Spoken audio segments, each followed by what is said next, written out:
অন্তর্বর্তীকালীন সরকারের প্রধান উপদেষ্টার কার্যালয়ে যমুনার সামনে সড়ক অবরোধ করে মানববন্ধন এবং স্মারকলিপি প্রদানের জন্য জড়ো হয়েছেন তথ্য আপা প্রকল্পের নারীরা। এই প্রকল্পের দ্বিতীয় পর্যায়ের জনবল সহ রাজস্ব খাতে স্থানান্তরের দাবিতে সকাল থেকে কর্মসূচি পালন করেছেন তারা। সিলন ফ্যামিলি ব্লেন্ডের কড়ালিকার আর সতেজ স্বাদের পারফেক্ট ব্লেন্ডে স্বপ্নেরা মিলুক টানা।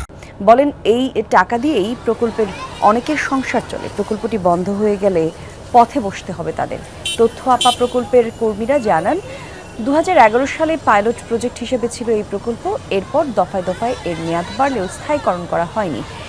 গত বছর সরকার মূল বেতনের সাথে 5% প্রণোদনার ব্যবস্থা করলেও সেটিও মেলেনি তাদের। তাই এক দফা দাবিতে এই অবস্থান কর্মসূচি তথ্য আপা কর্মীদের।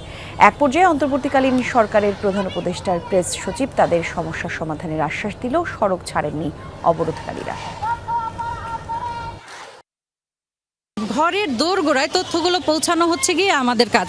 সোজা কথা, সরকার এবং প্রান্তিক নারীদের মধ্যে একটা সেতু বন্ধন হিসেবে আমরা কাজ করি। আমরা তথ্য আপা প্রকল্পের জনবলের এখন আমাদের একটাই দাবি, আমাদের বছর বছর মেয়াদ না বাড়িয়ে আমাদেরকে জনবল সহ রাজস্বকরণ করা হোক। আমরা যে এত কষ্ট করে মাঠ থেকে জনবল কষ্ট করে একটা প্রকল্পকে দাঁড়া করাচ্ছে, আমরাই তো আসলে স্বাধীন না, বা আমরাই আসলে আমাদের অবস্থান নিশ্চিত করতে পারছি না।